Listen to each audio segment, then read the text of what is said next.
Hey everyone, Lee Stephenson here, along with my co-host. I'm Danny Parmelee, and I oversee church planting for Converge Mid-America. We are here with our unfiltered podcast, talking real conversations about church planting. Glad you could tune in. We're in part 2 of our conversation on kind of choosing the right facility, that location to look at launching the church, having your grand opening.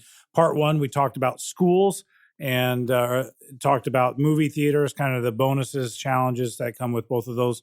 Today, we're going to take some time and talk specifically about what about storefronts or industrial space as a potential place to launch the church. Yep, and renting from other churches as well, too. So those are kind of the two that we'll focus on here. So overall, what's your experience with, Danny, watching churches, maybe even in your own sphere of experience, when it comes to a church renting space from another church? Yeah, so that was our story. So we launched or got on the ground in 2004 and launched in 2005, and kind of in that in between, as we kind of got closer to that launch time, we did find an old church. It was an old Presbyterian church built in the 1890s, stained glass pews, Which is cool. Old church smell for free, for sure. Had some old church smell to it, but it ended up working out well for us. But it certainly had its challenges, and you have both facility challenge, but then you have some of the other challenges that come in working with the church, or even just confusion in the community, who you're a part of, who you're not, type of thing that way. So for us, especially with older church buildings, you really just have to be looking at parking and kid space and bathrooms, which, on the grading scale, the place that we rented was probably an F- on all of those. Actually didn't even have a parking Didn't know lot. they had a minus on an Yeah, F. so it was pretty bad. The bathrooms were pretty bad, but at the same time, where we were looking in the city, there just weren't a lot of opportunities, and we did not have a lot of finances. We couldn't just go rent a storefront, and the schools were really, really difficult to work with. So we thought, you know what, we'll kind of start here and kind of see where it goes. So did you start there on Sunday mornings, Sunday nights, So, Saturdays? Yeah, so we actually had to start on Saturday nights, and we couldn't even get a Sunday nights because they had AA meetings that were meeting in there. So yeah, you usually have a limit on when you can actually meet if they're still meeting in there. And typically, if they're still meeting there, they're not giving up Sunday mornings. They're not giving up Sunday mornings, and so you try to work around it, and we did. And obviously, it does become difficult when you start to grow and see people come to faith, and they have their 15 people that are meeting in the sanctuary at 9 or 10:30 in the morning, and it's like, nope, you're Saturday night. Or we eventually did move to Sunday nights, which even that moving of time was help. But that is one of the biggest limitations, that you are working with another group where they essentially have first dibs on it. Yeah, they and dictate you got to what kind you of can do and we can't. and then the other thing is well, let me say this: the advantage for us really was financially. It's free. Yeah, it was. It's hard to be free. I think it was $100. We said, hey, the most we can afford is like $300 or $400 a month, and they're like, okay, well, we'll give it to you for like $200. It was something ridiculously cheap, so I was like, sold. We'll do it. And but it was difficult because we had to, keep all of the flannel graph banners that they had hanging, and you didn't can't want do those?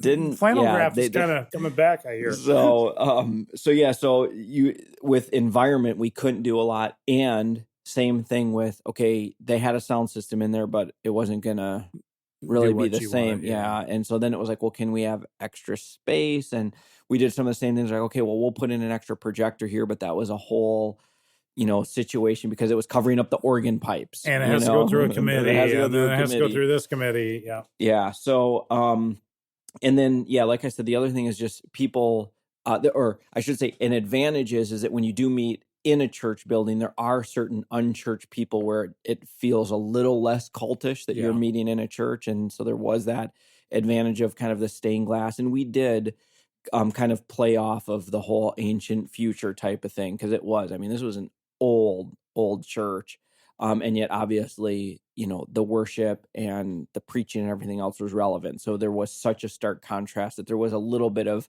irony that created a bit of an appeal for it. No, that makes sense. Yeah. And what you got to think about is, if you can't get on that Sunday morning hour, That in itself is going to be a challenge because across the United States, at least it is, most mainstream people think about church or going to church on Sunday morning. Yep. That's just the reality. Yeah. And we saw even when we started a Saturday night service, we still saw very few first-time guests come on Saturday night. It was Yeah. church people that would come Saturday night. Yeah. The non-church background still show That's up on exactly Sunday right. morning. Yep, that's exactly right. And then when you have a Sunday night or a Saturday night, you also tend to get, I want to say fluff, but you get people coming from other churches that they don't want to leave their church, they don't want to serve in your church, they don't want to give in your church, but there's a kind of a unique I had to worship work Sunday experience. morning, Yeah, so I can come here. Yeah. Yeah, so I'm working with a church planter right now, and they were actually meeting in the basement of a church, which don't cross it off your list. It was a fellowship area, not a basement. Never meet in a basement, right? Yeah. Just call it a fellowship area. And that can work too, because there's some churches where, okay, maybe you're not in the main sanctuary, but if you have that availability and it happens to work out price-wise and parking, and you can use the children's space, sometimes that can be a really great thing. Now, interestingly enough, what happened is actually in this last week, because they had made a good relationship with the pastor of this church, they were growing, they were doing some good things. They asked if they could now meet in the sanctuary on Sunday, and they said yes. And so they just made that move. And of course, that was helpful for them because it even provides even a little more legitimacy for them to be able to use that space. Yeah. So yeah. And we used a local church when it came to pre-launch phase, which was beneficial and helpful. And it was a church that just really bought into what our vision was. I mean, they provide childcare for our team to be able to come and be a part of stuff. And we had to actually drive kind of out of our community to attend that, but they gave it to us for free. And we were like, if you're bought in, you're going to help us start the church, you'll make the drive. We talked to another church from a different denomination across the street from where the movie theater we wanted to launch in was. And they wanted us to charge us $250 a week just for a launch team meeting. And we're like, no. We can't afford that. And so be careful of especially if you're outside that normal hour on a Sunday morning, like don't overspend in order to have that space. And so be careful of that even as you negotiate with other churches. Yeah. The one other kind of advantage with church stuff, and this has happened recently with two church plants in the city where I am in the Nashville area, is that they were just using a church for their office kind of. So they built relationship. They did some of the I believe launch team meeting stuff. Well, that church voted to give the building. That was about a $2.5-3 million building to the church. So that was amazing. And then very kingdom minded. Yeah. And then recently a church planter that I'm actually on the launch team with, the same thing happened where the relationship went well enough and they just gifted the building as a $1.3 million building that was just given to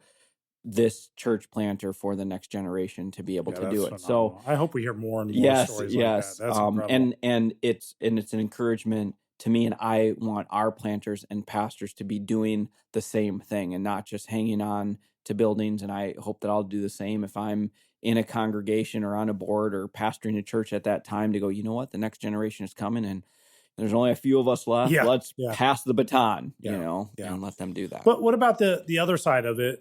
Churches that start in a storefront or look at industrial space as a potential place to get 24/7, presence immediately in the life of their church when they get ready to launch. What have you seen? What are your experiences with that?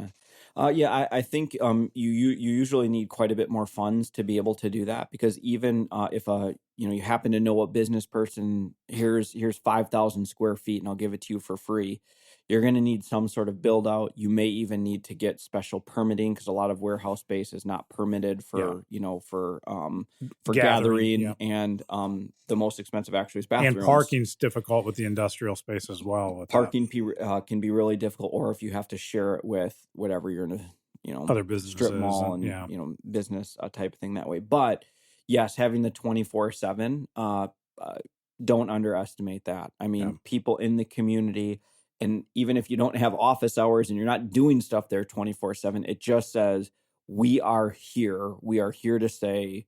We can do that. But yeah, it's probably the least that I see of most churches starting that way. But a lot of them Partly maybe because hit of the that opportunity. financial aspect. Yeah. To be able to. And I know of a couple churches out there, and one of the things I would caution you that did launch an industrial space, parking has become a massive issue for them. The second piece of it that I would say has been really challenging is the not only that, but they get long-term leases.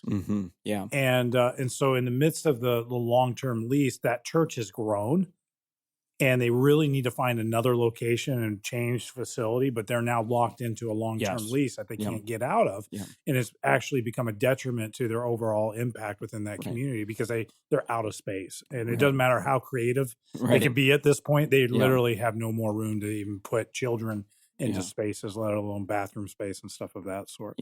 And even going back to our the first session, what advice do you usually give planters on leases? Is it better to have that flexibility and go, hey, we only want to do 3 months? Or is it like, if you don't put a year, to 2 years out there, you could all of a sudden grow and then the person goes, no, I don't really want you here anymore.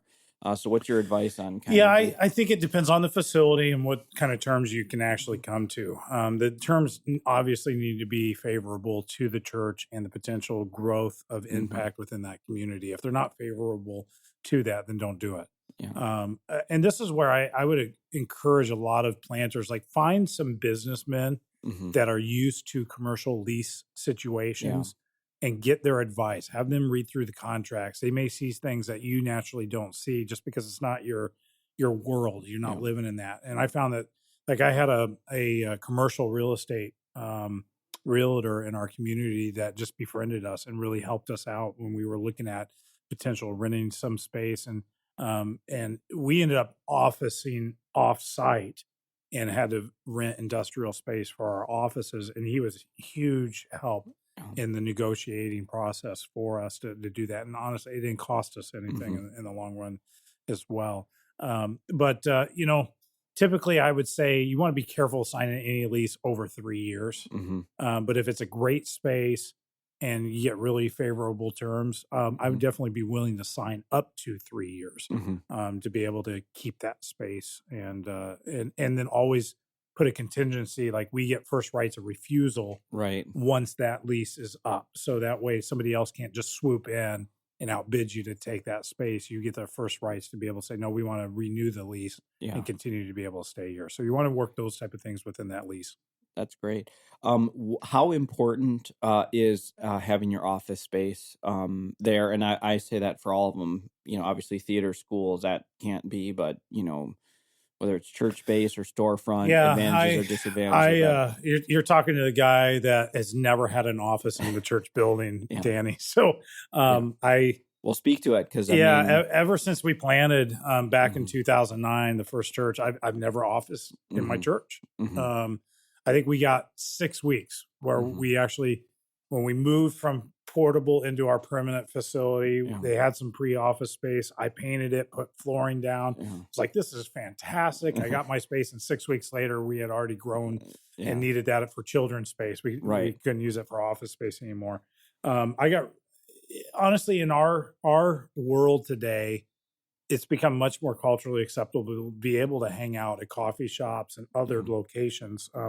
There are a lot of places too that do joint kind of executive suite, kind of executive space where you can, for a monthly membership, rent office space there. And so you get access to their copiers, tables, boardrooms, or whatever. I would definitely look at doing that specifically if those are, if you have those within that direct community be creative. Even early on when we planted, we were 2 years, we were in an apartment complex. And we had a 2-bedroom apartment and we officed out of that. And that was way cheaper than it would have been for us to go get, prime office space. So we were able to rent like a 2-bedroom in Phoenix metro area for $700 at that point. And I just went in and disclosed what I was doing. Like I just said, hey, listen, I don't have space in my house for an office. I want to rent an apartment. I'll sign a year lease, and I just want to come here in office. I'm not going to sleep here. I'm not going to stay here. I'm just going to come and I need a home office space. And they're like, you're going to sign a lease? I said, yeah. And they just hand me the lease and let me sign it. And it was mine. And then even as the church grew, like I added a garage. So we had storage right there next to our office space as well. Right. And it worked out great. Once we grew about 2 years in, it was like, okay, we better, I think we had 4 staff there now working in that apartment. All the neighbors are like, is there a drug all the ring neighbors, going they on? just see people day in and day out walking in and out. We were like, we probably need to find another spot at this point, but be creative. I know guys that plant that they'll rent a house. I know some churches that actually bought a house and use that as equity. You do need to pay attention to HOA. I know some planters that got pushed out of that situation because the HOA came in and said, no, you can't do this. But I know other church plants. I know one specifically, they bought a ranch. They had like 10 acres of the big house and a barn, and they renovated that, became their youth space, office space. And they used that for years down the road, even after they moved into permanent facility, to be able to continue to do some of the things that they were doing. Yeah, that's awesome. If I'm hearing you, you're saying having that office space connected is not high on the checklist. And I agree with that 100%. There's actually probably an advantage that you're kind of pushed out, especially those early years, into the community. Yes, you probably need a place to retreat and to write sermons, and obviously you need a place if you're having, private and confidential conversations. But the more that you can be out and about and at coffee shops and being in the community is going to actually probably be an advantage to you anyways. Absolutely.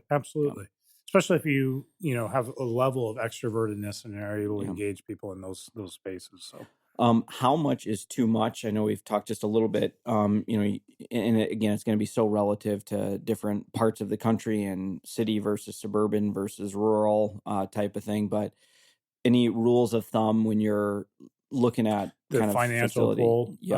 I would say keep it under 20% of your budget, overall budget, especially those early days. I think that's a good round figure to be able to plan for. It gives you some margin. You get up to 30%, you're going to begin to handcuff your ability to actually carry out ministry. And so 20% to me is the top level. Whatever money you're bringing in or expect to bring in from a budgetary standpoint, be careful going over that. Thanks, guys. It's been fun talking about facilities on the Unfiltered podcast. Again, thanks for joining us.